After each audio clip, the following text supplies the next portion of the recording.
he's a genius. Yeah, He's he's through way excellent. more songs I'll ever even start. Do you ever have you feel? I know you just mentioned when your father passed away that you felt like almost like a spirit came to you and took your hand and wrote it. Hmm. Do you ever feel some of your songs are more towards that than? I think the sting of death within a close knit family, as I am from, sticks with you a little longer and maybe cuts a little deeper than, for me, more than some others. Not all, but some. Um, Thinking about it puts me in a mood, sometimes a reflective mood. Now, fortunately, again, my childhood being so great in my memory, I had so much to be thankful for. And my dad and I were, and being the youngest too, I think he made up for lost time with me. He was settled more. He'd raised the others. And, Yeah, right. um, it is inspiring. But when you get in that melancholy kind of mood and you're not down like depressed kind of down, you're just slowed down. There are things that come out of the recollection of past things that inspire a certain mood of music. Right. Quiet, pretty, Right. and there's other times that you want to turn it up to 11 and wail. Blessed to that. I know you had your. If I'm not, if I hope I'm correct, but the Warrior's Pride was your latest CD. Am I correct? Correct, yeah. And that one, I noticed it's kind of like the beats, the drum beats are very American Indian sounding in some of the songs. It wasn't deliberate, Wasn't it? but because 4 of the songs on that CD were co-written by Jackson. A lot of people, when they heard it, they said, I'm reminded somewhat of Blackfoot. And I said, well, of course. I mean, that's all I've ever done. I mean, Yeah. so to speak, I am Blackfoot in musical sense. Yeah.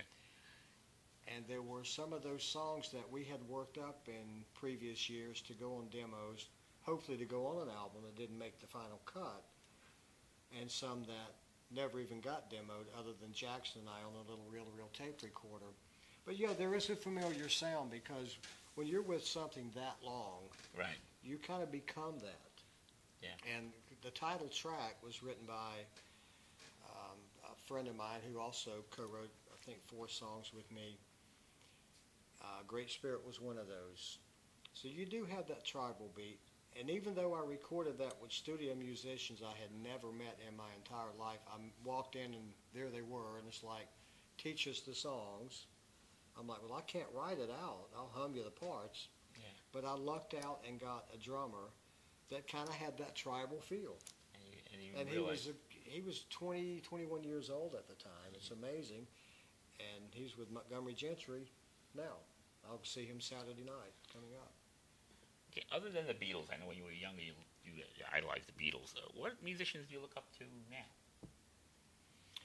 Nothing current that I'm sure they're out there. I'm not aware of it because I don't listen to radio. Never did listen to a whole lot. But other than the Beatles, that whole British invasion was a huge influence on the band. We would go buy import albums. Deep Purple, Uriah Heep, before they ever broke in America, were unknown over here.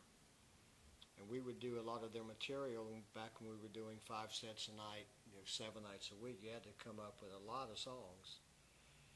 And I truly believe to this day, and always will, the benefit of doing music the way we did at that time, as all bands did at that time, is you honed your craft because you played all the time. That was your life, that was your living. And you did it for the love of it. So we could play something by the association and turn around and play Hendrix and then do the Mamas and the Papas, Yeah. and then Deep Purple. Right. And then something else, the Turtles. You remember that band? Yeah, I remember the Turtle. They're a very great commercial pop band. Right. And go from that to Uriah Heep. And everything in between, and it just all kind of blends together at some point, so you don't have any one single influence, or we didn't. We had a lot of influences. Being based at being the last thing I learned to play, I never had time to say, gosh, who's my favorite bass player? I never listened to bass players. You know, I just like, well, I know how to play guitar a little bit, so it's the root of the chord, right, right. and I developed an early style by not being fancy. I played solid and low and with dedication and conviction. Right. Didn't try to run up and down the neck. Yeah, just keeping it solid and keeping the beat solid.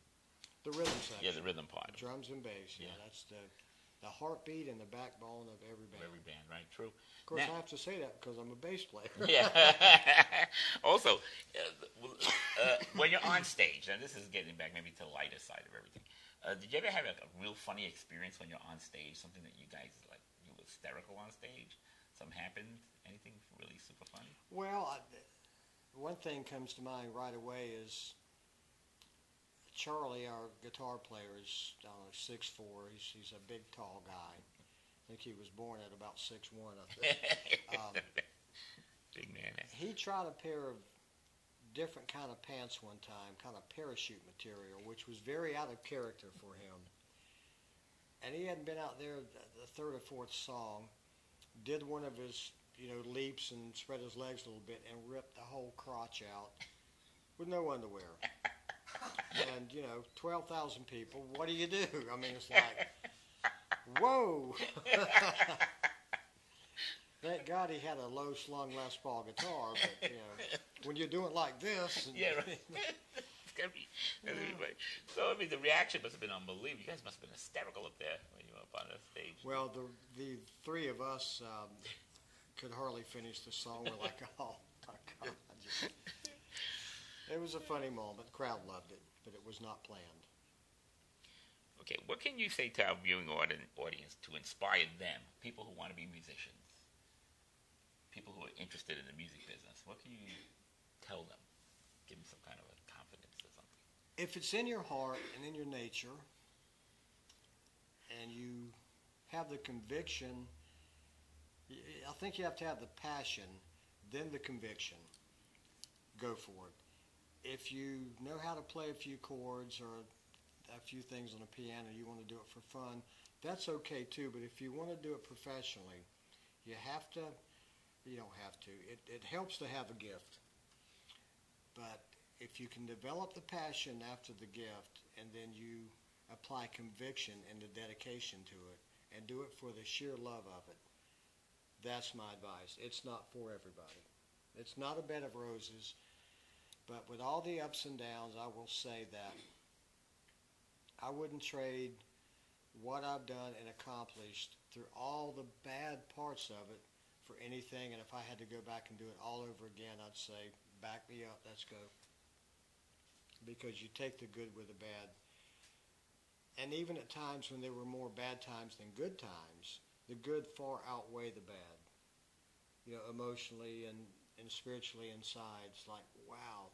You're stepping onto that stage and you've sold out a Coliseum the very first time. What a magic moment that is. Or going to another country 6,000, 7,000 miles away, and as far back as you can focus with your eyes, people are mouthing the words to your song. It doesn't get any better than that. Yeah, right. You're right about that. Yeah. And to this day,